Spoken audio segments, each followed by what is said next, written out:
Good morning. Okay, now we try Speechify application. Check natin kung paano gamitin.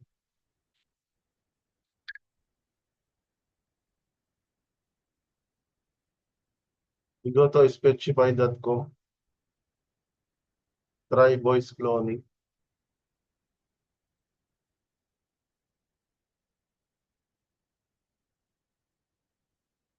Okay, may bayad siya. Pero try natin itong continue without subscription.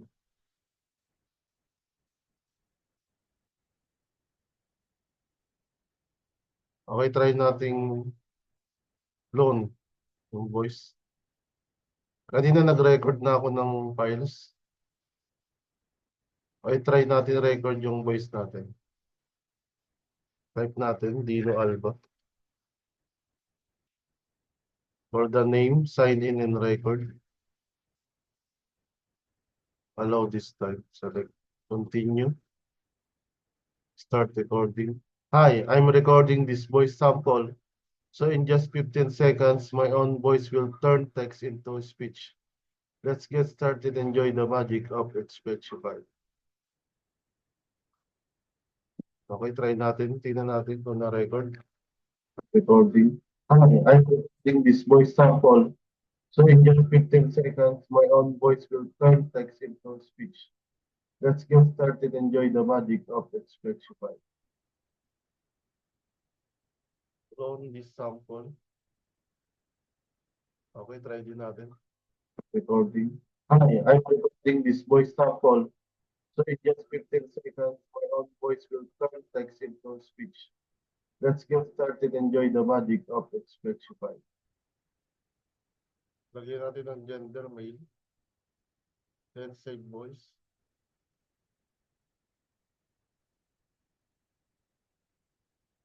Okay, kailangan nating upgrade to use the voice. Okay, try natin. Listen. Hey there.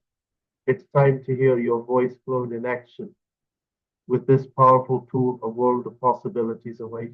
Narrate audiobooks, host podcasts, create compelling voiceovers, or send heartfelt voice messages to loved ones. Upgrade to use this voice. The problem, merong bayad. May bayad dito. Kaya hindi ako makapag-continue. Okay, try naman natin yung magbabasa ng text. Okay, copy natin yung text.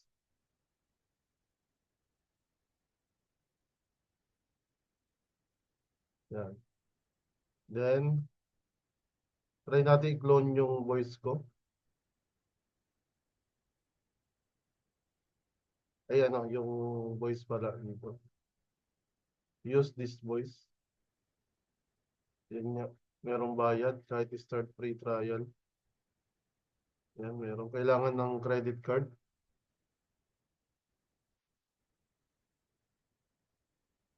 Try tayo ng iba. Okay, try natin tong Henry. Then, copy-paste natin. Yung text kanina. Yan, play.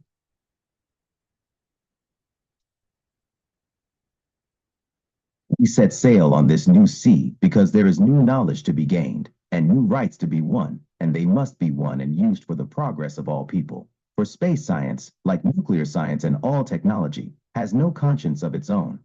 Whether it will become a force for good or ill depends on man, and only if the United States occupies a position of preeminence can we help decide whether this new ocean will be a sea of peace or a new terrifying theater of war. I do not say that we should or will go unprotected against the hostile misuse of space, any more than we go unprotected against the hostile use of land or sea. But I do say that space can be explored and mastered without feeding the fires of war, without repeating the mistakes that man has made in extending his writ around this globe of ours. There is no strife, no prejudice, no national conflict in outer space as yet. Its hazards are hostile to us all.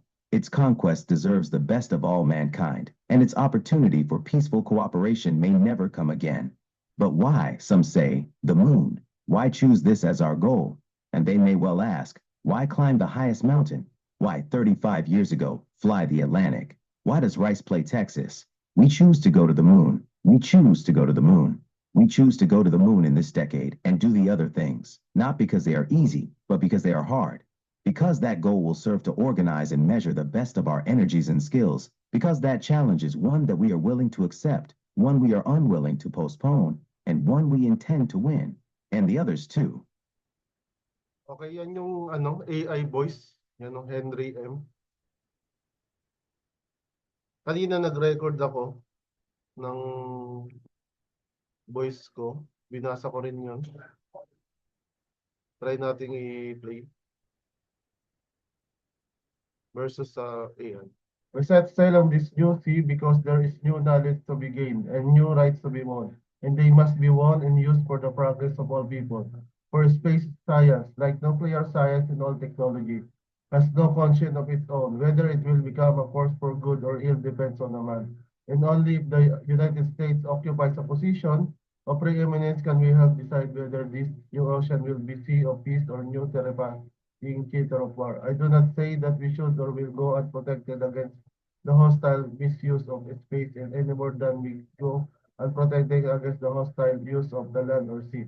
But I do say that space can be explored and mastered without feeding the parts of war, without repeating the mistake that man has made in extending his reach around this globe of ours. There is no strife, no prejudice, no national conflict in outer space as yet. Its hazards are hostile to us all. Its conquest deserves the best of all mankind.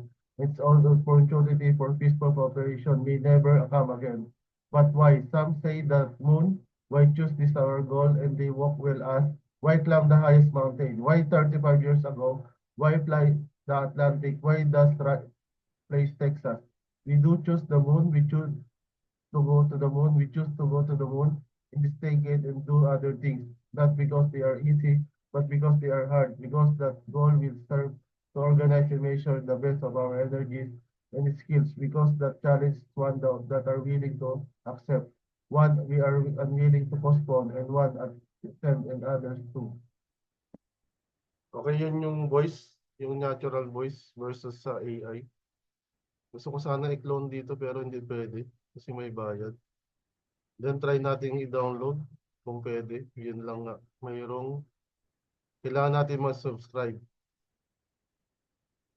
Kahit i-click ko yung start free trial, kailangan ko mag-enter ng credit card. Okay, ganun lang gamitin yung HPHify Studio. Yan, pwede kayong mag-type ng text dito. Then, pwede nyo magamit yung voice nyo. Hindi na kayo magbabasa ng paulit-ulit. Kailangan nyo lang mag-subscribe para magamit ng full yung Speechify Studio. Okay, maraming salamat. Good day.